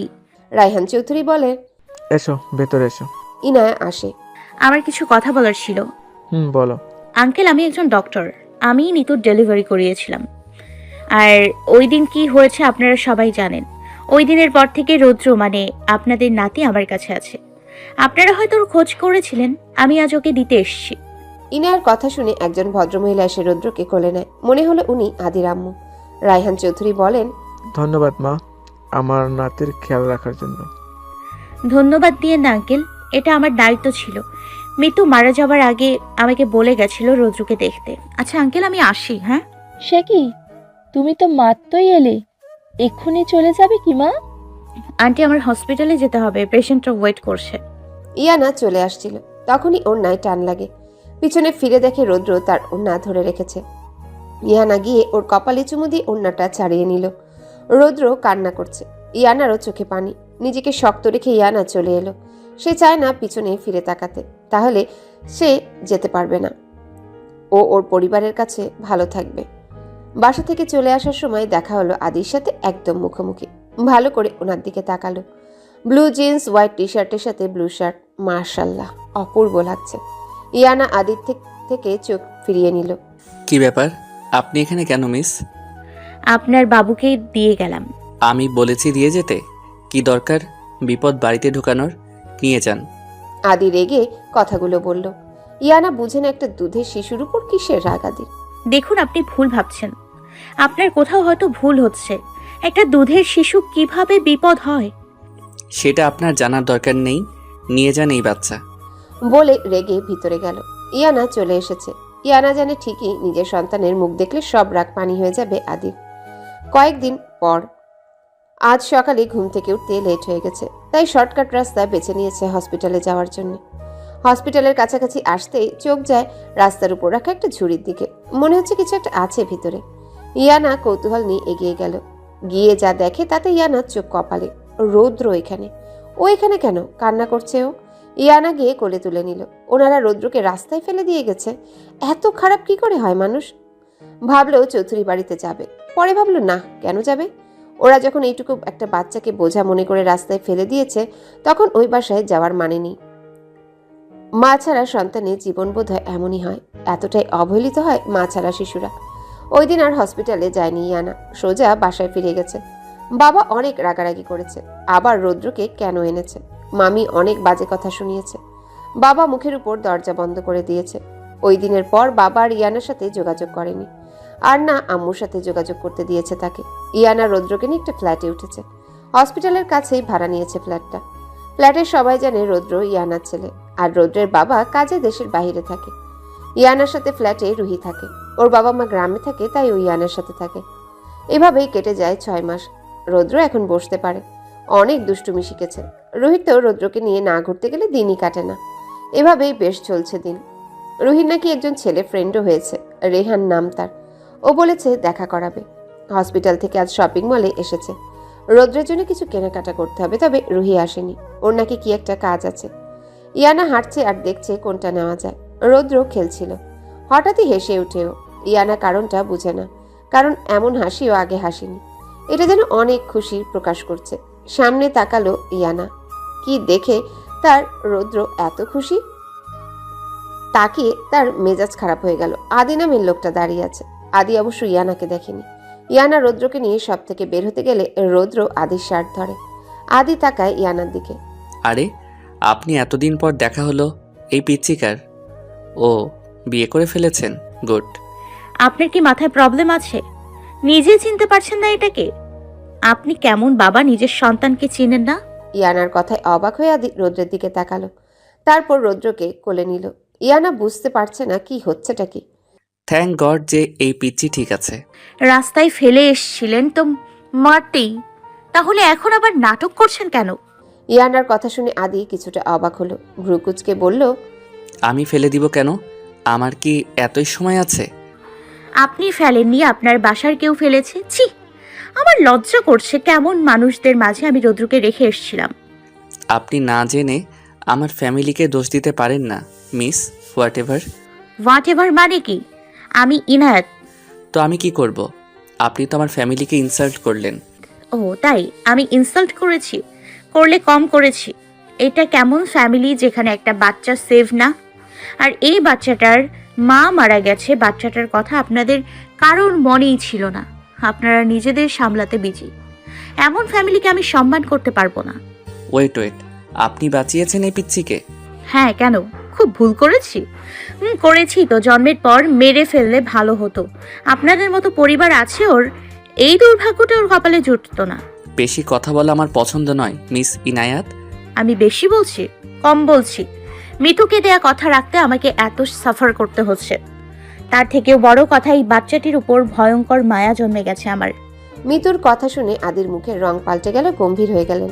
রৌদ্র কান্না করছে বলে ইয়ানা নিতে গেলে আদি দিল না। আপনি সেই ডক্টর যার জন্য আজ মিতু আমার কাছে নেই। আমি যাকে খুঁজে চলেছি সে আমার সামনে, অথচ চিনতেই পারিনি। কি ভাগ্য! কি বলছেন কি? আপনার কথার আগামাথা আমার মাথায় ঢুকছে না। সব বুঝে যাবেন। আপনি ওই দিন মিতুর শরীরে পয়জন দিয়েছিলেন, যার জন্য মিতুর অবস্থা আরও খারাপ হয়, ও মারা যায়। ইয়ানা অবাকে চরম পর্যায়ে পৌঁছে গেল আদির কথা শুনে। কি বলছে আদি? এসব আজব। আপনার মাথা ঠিক আছে? কি সব বলছেন? ঠিক বলছি। পোস্টমর্টেম রিপোর্টে যা এসেছে তাই বললাম। রেডি থাকবেন, আপনার জীবনের সব রং কেড়ে নিব আমি, ঠিক যেভাবে আপনি আমার মিতুকে কেড়ে নিয়ে আমার দুনিয়া অন্ধকার করে দিয়েছেন। আদি রৌদ্রকে ইয়ানার কোলে দিয়ে হনহন করে বেরিয়ে গেল। ইয়ানা কিছুতেই বুঝতে পারছে না আসলে হলোটা কি। ইয়ানা তো এমন কিছু করেনি, আর পয়জনের কথা কি বলে গেল। সব কেমন ঘোলাটে হয়ে যাচ্ছে, শরীর খারাপ লাগছে ইয়ানার। তাই বাড়ি চলে গেল ওই দিন। পরের দিন সকাল সকাল রুহি ছুটে ইয়ানার কেবিনে এলো। হাঁপাতে হাঁপাতে বলতে লাগলো, ইয়ানাথ সর্বনাশ হয়ে গেছে। হসপিটালে পুলিশ এসেছে আর রৌদ্রকে খুঁজছে। কি? পুলিশ কেন? জানি না ইয়ানা, তুমি চলো। ইয়ানা রুহির সাথে গেল। ইয়ানাকে দেখে একজন পুলিশ এদিকে এসে রৌদ্রকে নিতে চেষ্টা করলো। ইয়ানা দিবে না কিছুতেই। এক পর্যায়ে ওনাকে ধাক্কা দিয়ে দূরে সরিয়ে দিল। রুহির কাছে রৌদ্রকে দিয়ে বলল ভেতরে যেতে। রুহি তাই করলো। ইয়ানা বলল পুলিশদের উদ্দেশ্যে। কি হয়েছে অফিসার? হঠাৎ এই হসপিটালে কেন আপনারা? আর কেন রৌদ্র খোঁজ করছেন? অন্যের বাচ্চা চুরি করে নিয়ে এসে এখন বলছেন খোঁজ কেন করছি? ভারী মজার তো কথাটা। ইয়ানার কপালে ভাঁজ পড়ল। বাচ্চাটাকে দিয়ে দিন, ওর ফ্যামিলি ওর জন্য ওয়েট করছে। ইয়ানার বিশ্বাস হলো না কথাটা, কারণ রায়হান পুলিশে কল করলে আরো আগেই করত, এতদিন পর কেন করবে? আমি দিব না রৌদ্রকে। পুলিশরা ইয়ানার কথা শুনল না, জোর করে রৌদ্রকে নিয়ে বেরিয়ে গেল। তখনই রেহান এলো হসপিটালে রুহির সাথে দেখা করতে। রুহি, কি হয়েছে? রুহি বলল সবটা। রেহান জানে রৌদ্র ইয়ানাদের কাছে থাকে। কি বলছো? বাবা তো পুলিশে কল করেনি, আর না আমরা কেউ করেছি। রেহানের কথা শুনে ইয়ানার সন্দেহ সত্যি হলো। রেহান আরো বলল, আমি তিশানকে কল করছি, ও পুলিশে জব করে, ও আমাকে বলতে পারবে আসলে কি হয়েছে। রেহান ফোন করে আর জানতে পারে এমন কোনো কিছুই হয়নি, আর না পুলিশ স্টেশন থেকে এখানে কোনো পুলিশ পাঠানো হয়েছে। ইয়ানা ধপ করে নিচে বসে পড়ল, কারণ ওরা নকল পুলিশ ছিল। এ কোন বিপদ এলো রুহি? আমার রৌদ্রকে কে নিয়ে গেল? কে ওর ক্ষতি চায়? রুহি ইয়ানাকে নিচ থেকে তুলে পাশের চেয়ারে বসালো। তখন ইয়ানার ফোনে একটা কল এলো। হ্যালো? কি বলেছিলাম না তোমার জীবনের সব রং কেড়ে নিব? এটা তো সবে শুরু, তৈরি থেকো এরপরের ব্লাস্টের জন্য। গলা শুনে বুঝতে অসুবিধা হলো না এটা আদি, আর আদি কোনো এক অজানা কারণে প্রতিশোধ নিতে রৌদ্রকে কিডন্যাপ করিয়েছে। কি চান আপনি? কেন এমন করাচ্ছেন? রৌদ্র তো আপনার নিজের ছেলে। ইয়ানার কথায় হাসলো আদি, তারপর বলল, আমার ছেলে? বেশ মজার লাগলো কথাটা। যাই হোক রৌদ্র এখন হাইওয়ের মাঝে আছে, যে কোনো সময় কোনো গাড়ি চলে যাবে ওর উপর দিয়ে। ইয়ানা কি করবে বুঝে উঠতে পারল না। একজন বাবা কি করে এমন হতে পারে ইয়ানার জানা নেই। আদি আবারও বললেন, একটা ভিডিও পাঠিয়েছি, দেখে নাও doctor Inayat. Yana video play করে চিৎকার করে উঠল। রৌদ্র হাইওয়ের মাঝে, যে কোনো সময় কোনো গাড়ির নিচে পড়তে পারেও। না প্লিজ, এমনটা করবেন না। রৌদ্র কি করেছে আপনার? আপনার শত্রুতা আমার সাথে, তাই না? আমাকে শাস্তি দিন, ওকে ছেড়ে দিন প্লিজ। ছাড়বো, এক শর্তে। কি শর্ত? আমাকে বিয়ে করতে হবে আজ, এক্ষুনি। এখন বিকেল 5:25। যদি রাজি থাকো তো চলে এসো, আমি ঠিকানা পাঠিয়ে দিচ্ছি। রৌদ্র বেঁচে যাবে, আর যদি না আসো তো রৌদ্র। আদি কথা শেষ করার আগে ইয়ানা না বলে চিল্লিয়ে ওঠে, আমি রাজি, রৌদ্রর ক্ষতি করবেন না প্লিজ। ওকে চলে আসো, ওয়েট করছি। আমি গেলে আপনি রৌদ্রকে বাঁচাবেন, তার কি গ্যারান্টি? আমি কথার খেলাপ করি না, আর হ্যাঁ, এই কথাগুলো কেউ যেন না জানে। বলেই আদি ফোন কেটে দিল। ইয়ানা পাথরের ন্যায় বসে আছে। রুহি বারবার জিজ্ঞাসা করছে কার ফোন। ইয়ানা কিছু বলল না, বেরিয়ে পড়ল আদির দেওয়া ঠিকানার উদ্দেশ্যে। জীবন আজ এমন পর্যায়ে এসে দাঁড় করালো। ইয়ানা জানে না ইয়ানা ঠিক কি করছে নাকি ভুল করছে, শুধু যেন এই ফুটফুটে বাচ্চাটাকে তার বাঁচাতে হবে, এটাই মাথা ঘুরছে এখন ইয়ানার। রুহি তার সাথে আসতে চেয়েছিল, কিন্তু ইয়ানা না করে দিয়েছে। কিছুক্ষণের মাঝেই এসে পড়ল, দেখলো আদির গার্ডরা দাঁড়িয়ে আছে। ইয়ানা চুপচাপ ওদের সাথে ভিতরে গেল। ইয়ানাকে দেখে আদি বলল, welcome to my world, Mrs Aditya Chowdhury. ইয়ানার চোখে পানি চলে এলো, তবুও চোখের পানি আটকে ভিতরে গেল। সোফায় বয়স্ক এক লোক বসে আছে, উনি মনে হয় কাজী। তার দুই পাশে দুইজন গার্ড, আর কোনো মানুষ নেই। আদি আর ইয়ানা। মিসেস আদিত্য চৌধুরী তো এভাবেই হওয়া যাবে না, তার জন্য বিয়ের ড্রেস পরতে হবে। যাও পরে এসো। ইয়ানাকে একটা রুম দেখিয়ে দিল আদি। ইয়ানা সেই রুমে এসে দেখে বেডের উপর লাল রঙের একটা লেহেঙ্গা আর কিছু অর্নামেন্টস। ইয়ানা সেগুলা পরে তৈরি হয়ে বাহিরে এলো। ইয়ানাকে দেখে আদি বলে ওঠে, বাহ, এবার লাগছে মিসেস আদিত্য চৌধুরী হওয়ার জন্য তুমি পারফেক্ট। বসো। আগে বলুন রৌদ্র কোথায়? আছে রৌদ্র ওর জায়গায়। মানে কি? কোথায় আমার ছেলে? হুশ, আস্তে, এত ছেলে ছেলে করো না। তোমার মতো মেয়ের মুখে এই ছেলে শব্দটা মানায় না। ইয়ানা কিছু বলতে গিয়েও বলল না, কেননা এতে আদি রেগে যাবে আর তার রৌদ্রের ক্ষতি করবে। বসো বসো। ইয়ানা বসলো। ইয়ানার পাশে আদি বসলো। রেড শার্ট, উপরে 3টা বোতামি খোলা, ব্ল্যাক প্যান্ট। হাতের ঘড়িতে বারবার টাইম দেখছে আদি। কাজী কবুল বলতে বলল ইয়ানাকে। ইয়ানা চুপ করে আছে। আদি ইয়ানার কানের কাছে এসে বলল, কবুল বলো, না হলে রৌদ্রর উপর দিয়ে ট্রাক। উনি পুরো কথা শেষ করার আগেই আমি চোখ বন্ধ করে কবুল বলে দিলাম। উনিও বললেন, বিয়ে শেষ। আমার চোখের পানি বাঁধ মানছে না। আজ আমার পুরো জীবনটা ওলট পালট হয়ে গেল। আমি কিছু করতে পারলাম না। কাজী চলে গেল বিয়ে পড়িয়ে, দুজন গার্ডও বেরিয়ে গেল কাজীর সাথে। এখন এই এত বড় বাড়িতে আমি আর উনি ছাড়া কেউ নেই। ইয়ানা উঠে আদির সামনে দাঁড়ালো, চোখে চোখ রেখে বলল, রৌদ্র কোথায় মিস্টার চৌধুরী? বাড়ি পৌঁছে গেছে। প্রুফ? আদি ইয়ানার কথা শুনে কাকে যেন ফোন করলো, তারপর বলল ভিডিও ক্যামেরা অন করতে। তারপর আদি ফোনটা ইয়ানার সামনে ধরলো, দেখলো রৌদ্র শুয়ে আছে, রুহি ওর পাশে বসে আছে। স্বস্তির নিঃশ্বাস নিল ইয়ানা। আদি ফোন কেটে ফোন পকেটে ঢুকে ইয়ানার চারদিকে ঘুরতে ঘুরতে বলল, আজ থেকে এটাই হবে তোমার ঠিকানা মিসেস আদি চৌধুরী। আজ থেকে তুমি শুধু ডক্টর ইনায়াত নয়, মিসেস আদি চৌধুরী নামে পরিচিত হবে। তবে বউয়ের সম্মান অধিকার কোনোটাই তুমি পাবেন না আমার থেকে। শুধু পাবে কষ্ট, এতটাই কষ্ট যে নিজে মৃত্যুর জন্য ছটফট করবে, ঠিক যেভাবে আমার মিতু ছটফট করেছিল বাঁচার জন্য। আপনার কোথাও ভুল হচ্ছে মিস্টার চৌধুরী। মিতুর মৃত্যুর পেছনে অন্য কারোর হাত আছে, আমার না। ইয়ানার কথা শুনে আদি হাহা করে হেসে উঠল। ইয়ানার প্রচণ্ড বিরক্ত লাগলো। আদির হাসিতে এটা প্রকাশ পায় যে ইয়ানার কথায় বিন্দুমাত্র বিশ্বাস আদি করেনি। মিথ্যে কেউ আপনার থেকে শিখুক মিসেস আদিত্য চৌধুরী, আমি প্রশংসা না করে পারছি না আপনার বুদ্ধির। আদি চৌধুরীর সাথে গেম খেলতে নেমেছেন, সাহস বেশ ভালোই। আজ তো বিয়ে হলো, বাসর রাত আজ এসব কথা বলে সময় নষ্ট নাই বা করলাম। ইয়ানা আদির কথার কিছুই বুঝলো না, তবে শেষের কথা শুনে ইয়ানার গা ঘামতে লাগলো। আদি ইয়ানার কাছে এসে হাত ধরে টেনে উপরে নিয়ে যেতে লাগলো।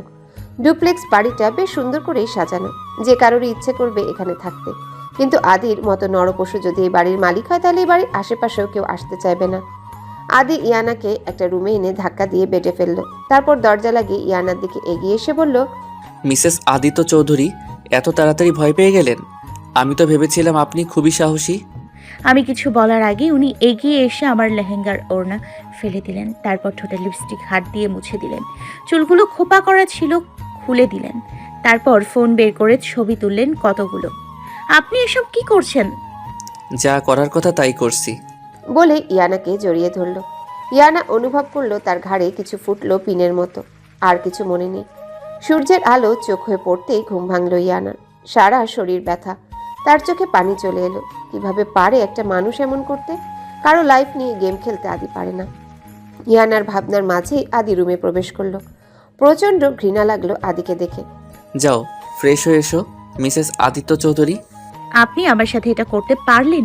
কিভাবে হয় মানুষ এমন? নিজের ইচ্ছে মতো সব করেন, যা নয় তাই বলেন। আর অনেক হয়েছে, যাও ফ্রেশ হয়ে এসো। আর আমি যা করেছি তার অধিকার আমার আছে। আদিকে বলে যে কোনো লাভ হবে না তা বুঝতে পারলো। ইয়ানা চলে গেল চেঞ্জ করতে। আদি এই সুযোগে খাওয়ার মাঝে কিছু একটা মিশিয়ে নিল। তুমি যা ভাবছো তেমন কিছুই হয়নি ইনায়াত, তোমার এমন ফিল হচ্ছে মেডিসিনের জন্য। ইয়ানা ফ্রেশ হয়ে দেখে আদি বসে ফোনে কি যেন করছে। ইয়ানাকে দেখে খেতে ইশারা করলো। ইয়ানা সেদিকে খেয়াল না করে জানালার কাছে গিয়ে চুল মুছছে। ইনায়াত এখানে এসো। এই প্রথম আদির মুখে নিজের নাম শুনে কেমন একটা অনুভূতি হলো। পাত্তা দিল না ইয়ানা। কি হলো, কথা কানে যাচ্ছে না? কেঁপে উঠল আদির ধমকে। আদির সামনে গিয়ে দাঁড়াতেই জোর করে ইয়ানার মুখে খাওয়া পুড়ে দিল। তারপর জোর করে ইয়ানাকে পুরো খাবার খাইয়ে দিল। খাওয়ার সাথে সাথে চোখে ঘুম চলে এলো, বসে থাকতেও পারল না। ঢলে পড়ল আদির বুকে। আদি এক রহস্যময় হাসি দিল। ঘুম ভাঙে ইয়ানার সন্ধ্যায় মাগরিবের আজানের সময়। মাথাটা প্রচুর ভার ভার লাগছে, পুরো রুম অন্ধকার। ইয়ানার কাছে ফোনও নেই যে লাইট জ্বালাবে। বেড থেকে নামতে রুমের দরজা খুলে গেল। তাকিয়ে দেখে আদি এসেছে। এই লোকটাকে দেখে ইয়ানার মাথায় রক্ত উঠে যায়। কিছু না করেও শাস্তি পাচ্ছে। চুপ। ঘুম ভাঙলো এতক্ষণে? আদির কথায় মেজাজ খারাপ হলেও নিজেকে সামলে নিল। আমাকে এখনো আটকে রাখার কারণ কি মিস্টার চৌধুরী? কই আটকে রাখলাম? তুমি চাইলে এই রুমের বাইরে যেতে পারবে। এই বাড়ির যে কোনো কোনায় যাওয়ার পারমিশন তোমার আছে ইনায়াত। আপনি কি পাগল হয়ে গেছেন মিস্টার চৌধুরী? কেন এসব করছেন? আমি কি ক্ষতি করেছি আপনার? ভালোই নাটক করতে পারেন মিসেস ইনায়াত আদি চৌধুরী। ইয়ানা ভ্রু কুচকে তাকালো। আদি এসে তার দুই বাহু ঝাঁকিয়ে বলতে লাগলো, আপনি একজন মার্ডারার। পয়জন ইউজ করে মিতুকে মেরে ফেলেছেন আপনি। মিতু এতটাও খারাপ অবস্থায় ছিল না যে ও অপারেশন টেবিলে মারা যাবে। ইয়ানা অবাক হয়ে গেছে আদির কথা শুনে। কি বলছেন এসব? আমি পয়জন ইউজ করে মিতুকে মেরেছি কখন? আমি হসপিটালে পৌঁছে দেখি মিতুর অবস্থা খারাপ। মনে মনে কথাগুলো ভেবে আদিকে বলতে নিলেই ইয়ানাকে চুপ করিয়ে দিল। আপনার কি স্বার্থ ছিল ইনায়াত? কেন আপনি এমনটা করলেন? কিসের প্রতিশোধ? আপনি আমায় ভুল বুঝছেন মিস্টার চৌধুরী। আদি ইয়ানার সামনে এসে বললেন, আমি ভুল বুঝিনি। আপনার জন্য মিতুকে হারিয়েছি আমি। এখন আমি আপনার জীবন নরক বানাবো, এতটাই কষ্ট দিব আপনি নিজ ইচ্ছায় মৃত্যু চাইবেন আমার কাছে? কথাগুলো বলে জানালার পাশে দাঁড়ালো আদি। বাহিরে চাঁদের আলোতে রুম আলোকিত হয়ে গেছে। ইয়ানা কি করবে বুঝতে পারছে না।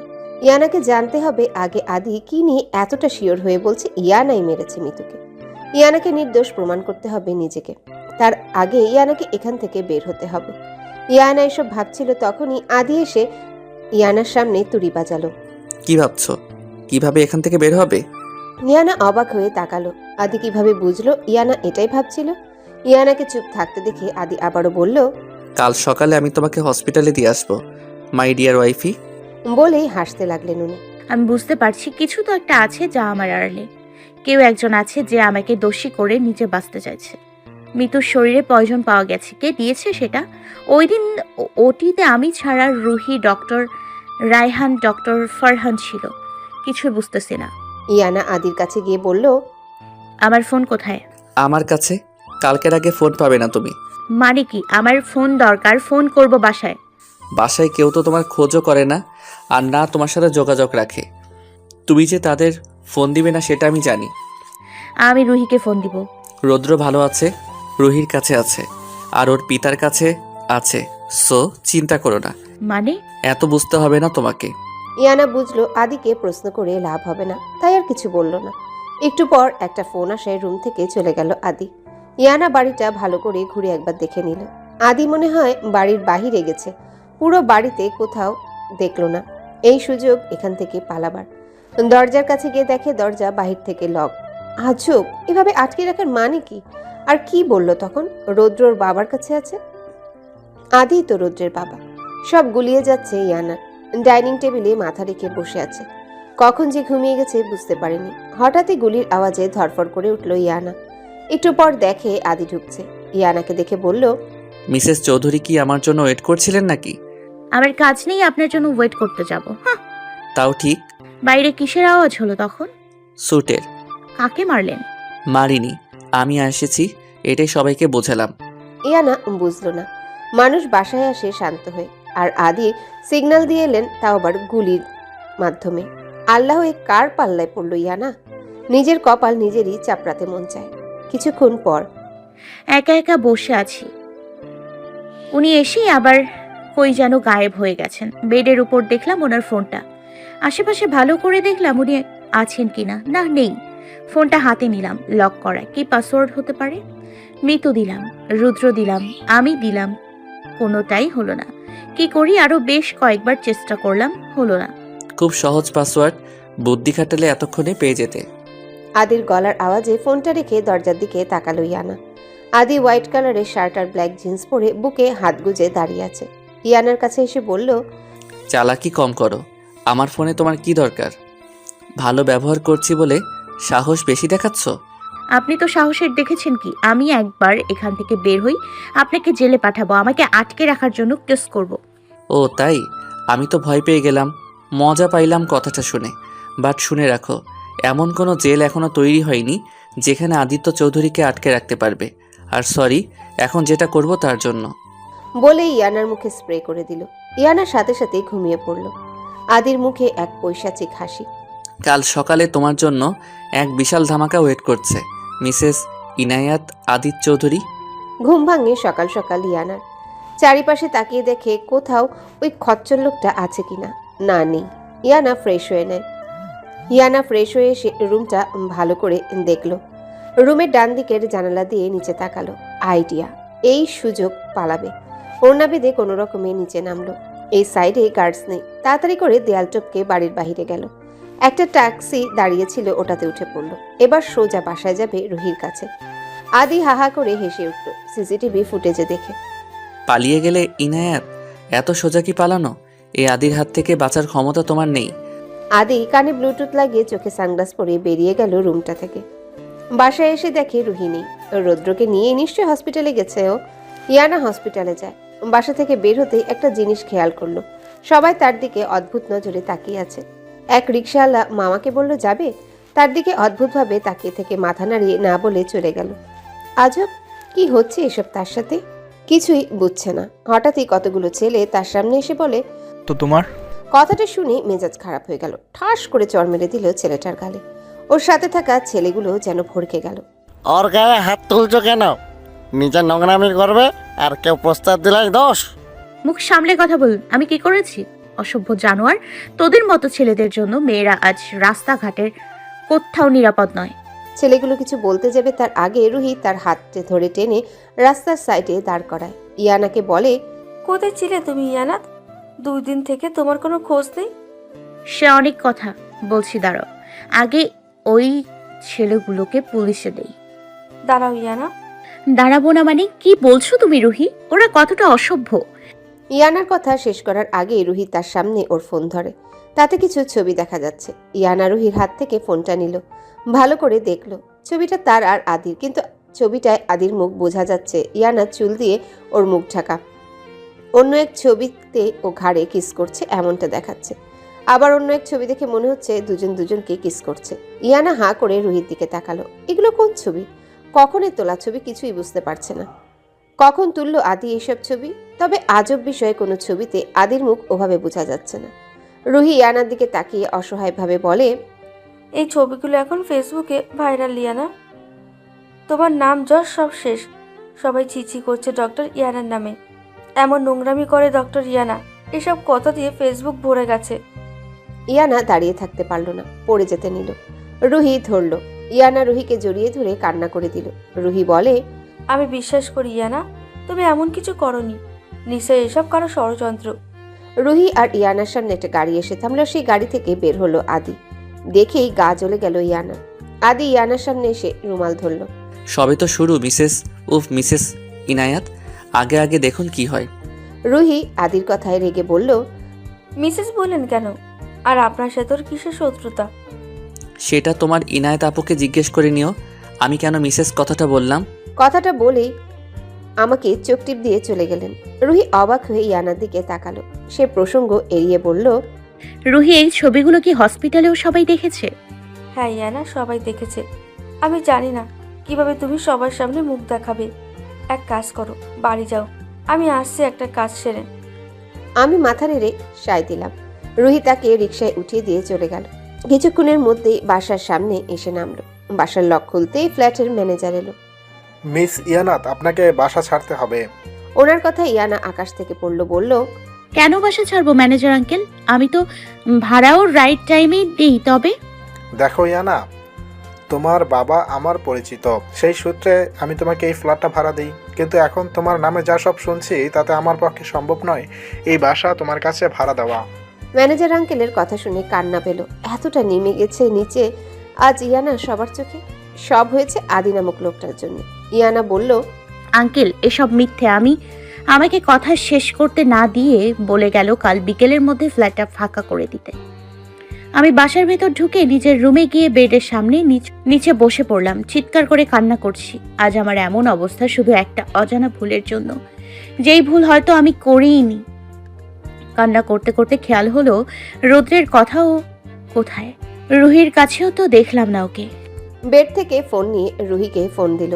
রুহি বলল রৌদ্র ওর কাছে আছে, ও ফিরছে বাসায়। কিছুটা স্বস্তির নিঃশ্বাস নিয়ে ফ্রেশ হয়ে নিল। বারান্দায় যেতেই দেখে পাশের ফ্ল্যাটের এক আন্টি কেমনভাবে তার দিকে তাকিয়ে আছে। ইয়ানার কান্না করলে চলবে না এটা বুঝতে পেরেছে, তবু এমন পরিস্থিতিতে কখনো পড়েনি আর না আছে তার পাশে কেউ। বড্ড অসহায় লাগছে। বিকেলের দিকে রুহি এলো ওর কোলে। রৌদ্র কোলে নিল রৌদ্রকে। রুহিকে বলল ম্যানেজার আঙ্কেলের কথা। রুহি বলল, আমাকেও বলেছে উনি বাসা ছেড়ে দিতে, কিন্তু এখন কি করব? মাসের মাঝখানে কোথায় বাসা পাবো? কাল বিকেলের মধ্যে একটা ব্যবস্থা করব আমি। রুহি, ভেবো না তুমি। রুহি একটা হাসি দিয়ে চেঞ্জ করতে গেল। ইয়ানা বসে বসে ভাবছে কি করব। রুহিকে তো বলল একটা ব্যবস্থা করবে, কিন্তু করবে কি? রাতে শুয়ে আছে রৌদ্র ঘুমে। পাশের রুমে রুহিও ঘুম। ইয়ানার চিন্তায় ঘুম নেই। মাসের মাঝখানে কিভাবে বাসা পাবে, তাও কাল বিকেলের মধ্যে? রুম অন্ধকার, নীল লাইট জ্বলছে হালকা, আর বাহিরের রোড লাইটের আলো আসছে। বেশ ভালোই আলোকিত হয়ে আছে রুমটা। চোখ লেগে এসেছে এমন সময় মনে হলো কেউ তার দিকে তাকিয়ে আছে। লাফ দিয়ে উঠে বসলো। বেডের সামনে একটা সোফা আছে, সেখানে কেউ বসে আছে বোঝা যাচ্ছে। বেড সাইডে ল্যাম্প অন করলো। তাকিয়ে দেখে আদি বসে আছে। আপনি? বউকে দেখতে এলাম। আদির কথায় রাগ উঠে গেল। আদি সোফা থেকে উঠে এলো। একটা অফার দিতে এলাম। অফার মানে কি শুরু করেছেন আপনি? আমি বুঝতে পারছি না কিসের শত্রুতা আপনার সাথে আমার। ইয়ানার কথায় আদি হেসে উঠল। রাগে গা রি করছে ইয়ানা, তবুও চুপ করে আছে, কারণ এখন মাথা ঠান্ডা রাখতে হবে। আদি ইয়ানার কাছে এসে হাত ধরে পিছনে মুড়িয়ে দিল। ইয়ানার আদির বুকের সাথে লেগে গেল। আদি দাঁতে দাঁত চেপে বলল, এত কথা ভালো না। বন্দি পাখি হঠাৎ উড়াল দিলে সাহস বেড়েছে ভেবেছ? হাস্যকর। আপনি তো উন্মাদ নন মিস্টার চৌধুরী, এমন করছেন কেন? কারণ তোমার জন্য আমি মিতুকে হারিয়েছি। আমার লাগছে হাতে। লাগুক, লাগার জন্যই ধরেছি। আপনার ভুল হচ্ছে কোথাও, আমি সেটা প্রুভ করবই। তবে আপনি আজ যা করেছেন সেটার মাসুল আপনাকে দিতে হবে। আচ্ছা, তা কি করবা? সেটা সময় হলে দেখতে পারবেন। আদি কিছু বলতে নিবে তার আগে রুহি দরজা ধাক্কা দিতে লাগলো। আদি ইয়ানার হাত ছেড়ে রাগি চোখে বলল, ডক্টর ইনায়া, আজ তোমার ইমেজ নষ্ট করেছি। কাল এমন না হয় যে রুম থেকে বের হতেই পারলে না। বলে চলে গেল। এমন কেন লোকটা? আর আদি বারান্দা টপকে ভিতরে এসেছিল। ইয়ানা গিয়ে দরজা খুলল। রুহি হন্তদন্ত হয়ে ভিতরে এলো। ইয়ানা, তুমি চিল্লিয়েছিলে, কিছু হয়েছে? না তো। ওহ, আমি ভয় পেয়ে গিয়েছিলাম। আমি বাজে স্বপ্ন দেখেছিলাম রুহি। ওহ, যা হচ্ছে তোমার সাথে, বাজে স্বপ্ন তো দেখবেই। ঘুমিয়ে পড়ো, যাও। রুহি চলে গেল। ইনায়া দরজা লক করে এসে শুয়ে পড়ল। ভোরের দিকে ঘুম এলো একেবারে। সকাল সকাল রেডি হয়ে হসপিটালে এসছে। উদ্দেশ্য ডক্টর ফারহানের সাথে দেখা করা। ডক্টর ফারহান ইনায়াকে এক সময় লাইক করত, তবে সেটা বলে উঠতে পারেনি, আর তাই 3 বছর আগে বিয়ে করে নিয়েছে। এখন তাকে বোনের নজরেই দেখে। সে হসপিটালে ঢুকতেই সবাই বেশ বাজেভাবেই তার দিকে তাকালো। ইনায়া বুঝতে পারছে কেন সবাই এভাবে তাকাচ্ছে। তাকে যে করেই হোক আজ আদির সাথে কথা বলতে হবে। ওর ফোন থেকে ছবিগুলো নিতে হবে। এভাবে নিজের সম্মান ধুলোয় মিশতে দিতে পারে না ইনায়া। কারোর দিকে না তাকিয়ে সোজা ডক্টর ফারহানের রুমে ঢুকলো। ডক্টর ফারহান কারোর সাথে ফোনে কথা বলছিল। তাকে দেখে ফোন রেখে মিষ্টি হাসি দিয়ে বসতে বলল। সে বসলো। ফারহান, আমার হেল্প লাগবে তোমার। শুরুতেই এমন কথা শুনে অবাক হয় ফারহান, কারণ ওর সাথে তেমন একটা কথা বলে না ইয়ানা। ফারহান তাকে বলে, করবো হেল্প। কি হয়েছে বলো তো ইনায়েত?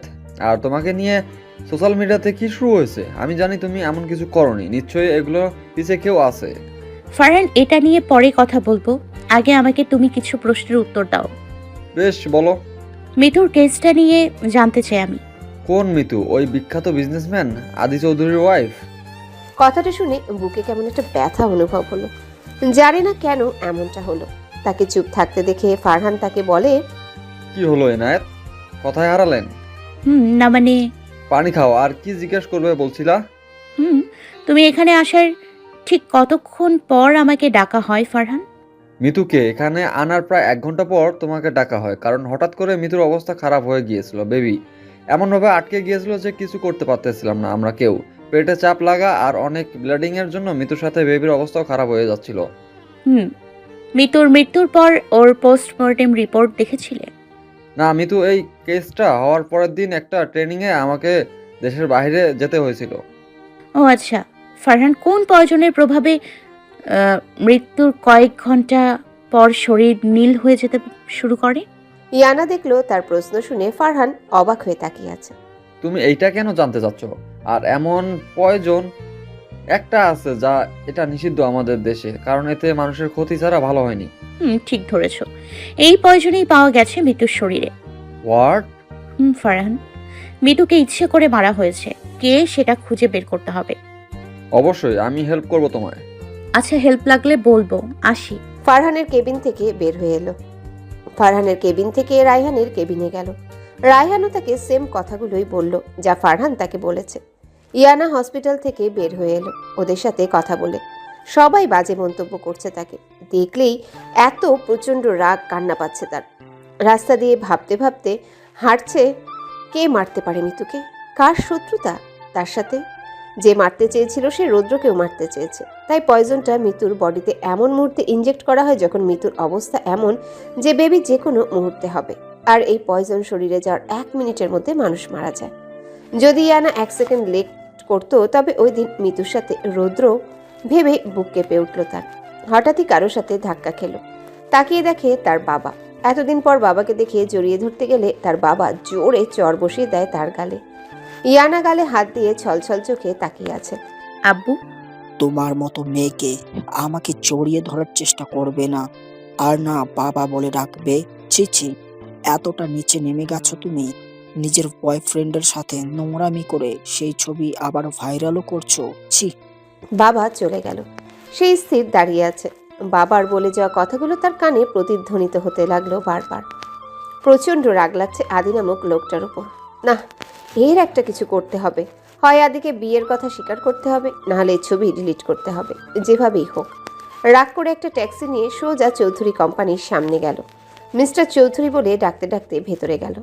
আমার ডাকে সবাই অবাক চোখে আমার দিকে তাকিয়ে আছে। আমি বুঝতে পারছি সবাই বেশ অবাক। এভাবে কেউ তাদের এমডিকে ডাকছে। আমি ডাকতে ডাকতে রিসেপশনের কাছে আসতেই একটি মেয়ে, মডার্ন ড্রেস পরা, শর্ট ড্রেসও বলা যায়, আমার কাছে এসে বলল, আপনাকে স্যান্তার কেবিনে ডাকছে। বলেই মেয়েটি চলে গেল। ইয়ানা কেবিনের সামনে গিয়ে বুকে ফু দিয়ে ভিতরে প্রবেশ করলো। তাকে দেখে আদি উঠে এসে তার সামনে দাঁড়ালো। বুকের মাঝে কেমন এক অজানা ভয় কাজ করছে এতক্ষণে। জানে না কেন এই মানুষটার সামনে এসে তার সব সাহস চলে যায়। এমনটা কেন? তবু মনের মাঝে সাহস নিয়ে প্রশ্ন করলো, কি শুরু করেছেন কি আপনি? কি করলাম? আমার নামে এসব বাজে কথা কেন ভাইরাল করেছেন? আর সবাই যাকে আমার বয়ফ্রেন্ড বলছে সেটা তো আপনি নিজেই। নিজেকে কি মহান মনে করছেন এমনটা করে? হ্যাঁ, ছবিগুলো কখন তুলেছেন? আমার ঘুমিয়ে থাকার সুযোগ নিয়েও আপনার শান্তি হয়নি? এখন এভাবে আমার সম্মান ধুলোয় মিশিয়ে দিচ্ছেন। ইয়ানার কথাগুলো এক নিঃশ্বাসে বলে আদির দিকে তাকিয়ে দেখে এক ধ্যানে তার দিকে তাকিয়ে আছে আদি। লজ্জা করছে এখন। এত কথা শোনালে এই নির্দোষ আমিটাকে? ইয়ানা অবাক হলো আদির কথা শুনে। আদি নির্দোষ কিভাবে? আদি তার দিকে ঝুঁকে বলল, ভয় পেলে আপনার মুখ বরাবরের মতোই আরও সুন্দর লাগে মিসেস আদি চৌধুরী। আমি এখানে আপনার সাথে প্রেমালাপ করতে আসিনি। ও মা, তাই তো কি করতে এসেছেন? নিজের পাপের কথা স্বীকার করতে? তাচ্ছিল্যের হাসি দিয়ে কথাটা বলল আদি।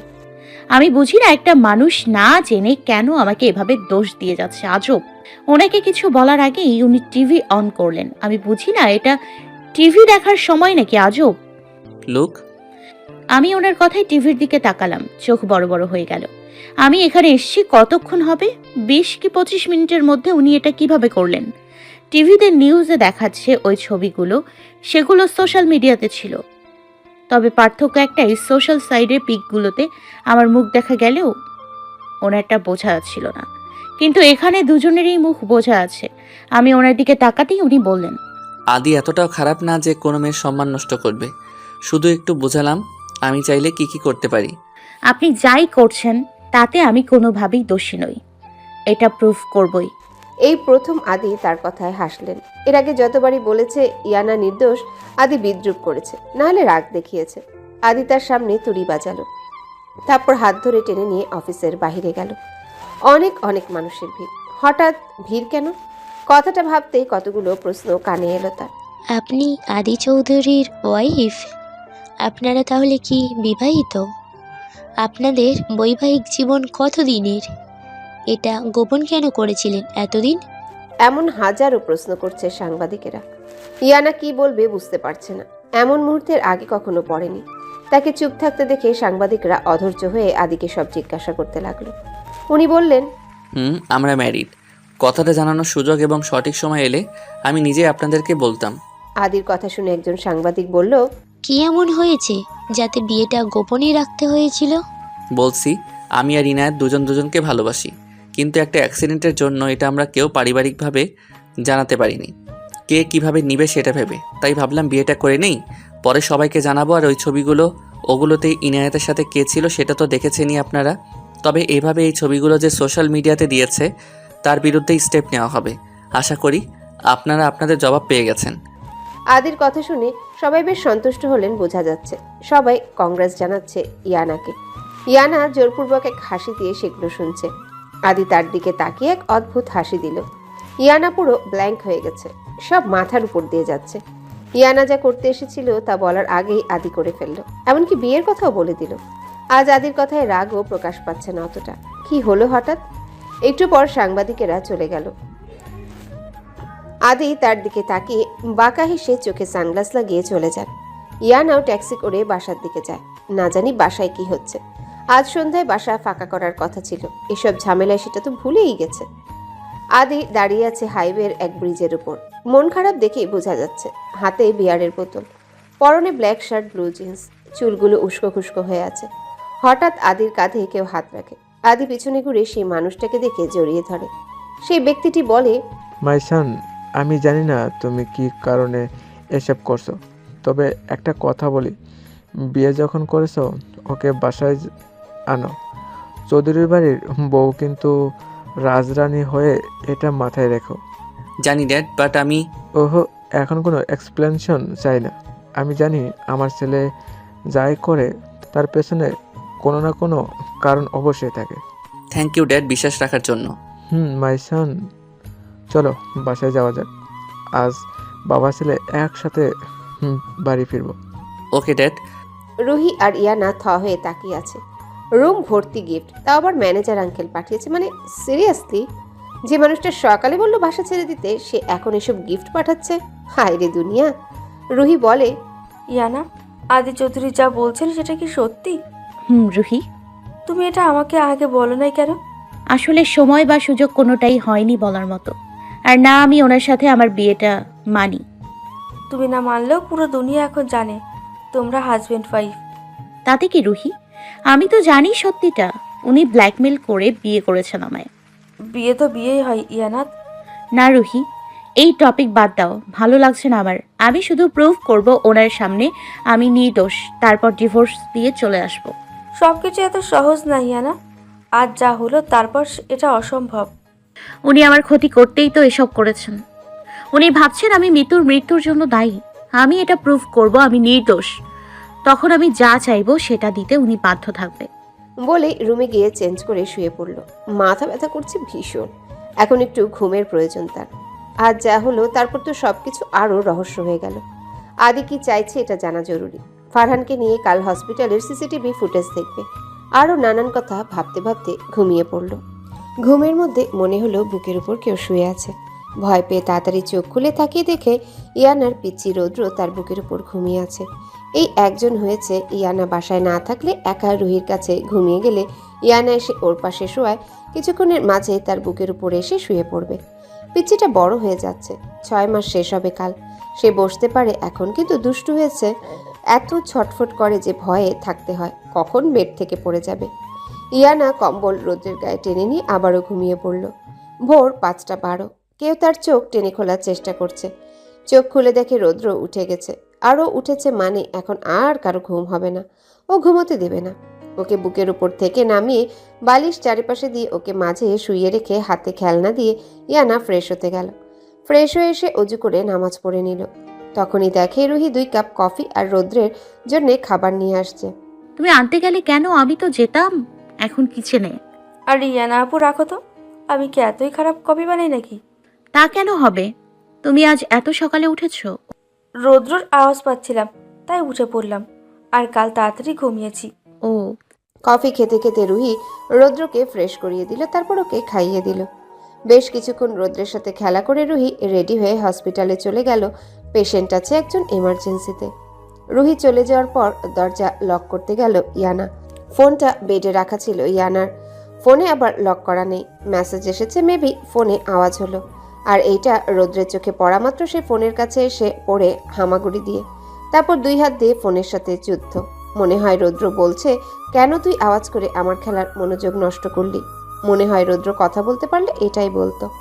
ইয়ানা দরজার কাছে দাঁড়িয়ে দেখছে তার দুষ্টামি।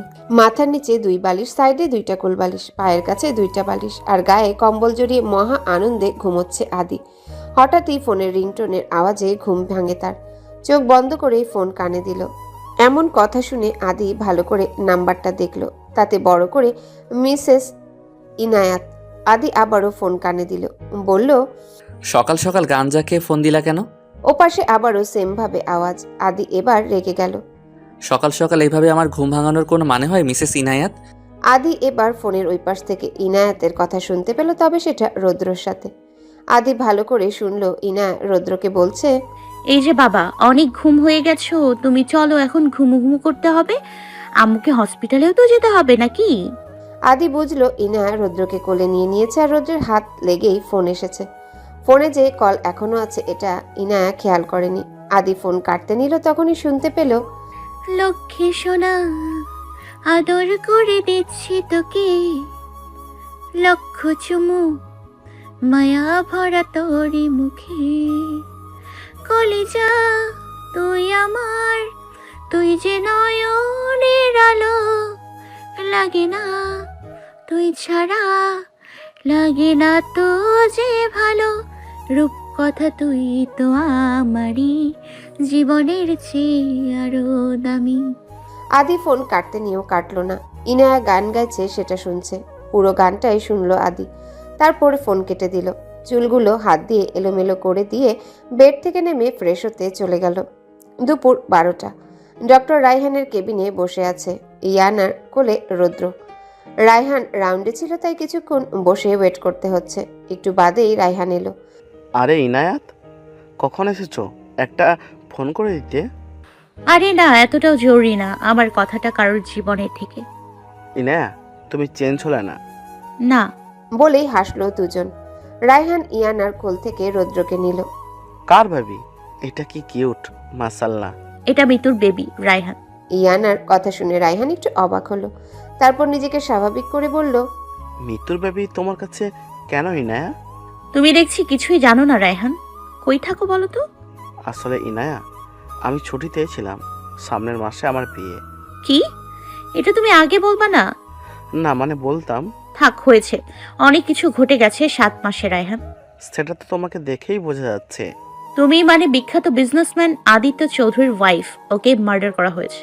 কি বলছো কি তুমি? রায়হান, আর মৃত্যুতে আদি আমাকে দায়ী মনে করে।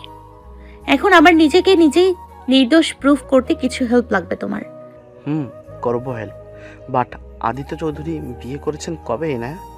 ওনার মতো বিখ্যাত বিজনেসম্যান বিয়ে করেছে, অথচ কেউই জানে না। রায়হানের কথায় বড় একটা ধাক্কা খেলো ইয়ানা। মানে কি বলতে চায় রায়হান? মিতু আদির ওয়াইফ না, সেটা কিভাবে হয়? রায়হান, তুমি কি বলছো? মিতু আর আদির বেবি রুদ্র? ইম্পসিবল, কেউ জানে না আদিত্য চৌধুরী বিয়ে করেছে, সেখানে তুমি বলছো ওদের বেবিও হয়েছে। রায়হানের কথা শুনে মাথার টরক নড়ে উঠল ইয়ানার। তাই তো, কেউ জানে না আদিত্য চৌধুরী বিয়ে করেছে। এমনকি কাল প্রেসের লোকেরাও মিতুকে নিয়ে কিছু জিজ্ঞাসা করলো না। অদ্ভুত লাগলো ইয়ানার কাছে বিষয়টা।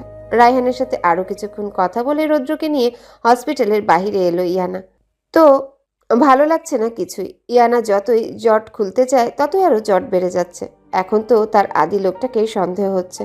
লুকিয়ে বিয়ে করে কোন স্বার্থের জন্য মিতুর মার্ডার করিয়ে দেয়নি তো আদি?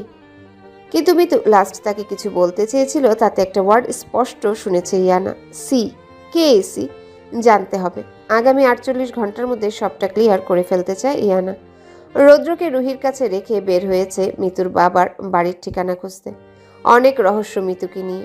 ও কে, ওর বাবা মার পরিচয় কি, এমনকি ওর হাজবেন্ডকে, এটাও একটা প্রশ্ন। মিতুর বাবার বাড়ির ঠিকানা কার কাছে পাওয়া যায় ভাবতে ভাবতে মনে পড়ল রেহানের কথা। সাথেই রুহিকে ফোন করে রেহানের নাম্বার নিল। রেহানকে ফোন করে ওদের বাসার কাছের একটা কফি শপে আসতে বলে ইয়ানাও গেল সেখানে। ওয়েট করছে রেহানের জন্য। কিছুক্ষণ পরে এলো রেহান, ইয়ানার সামনাসামনি বসলো।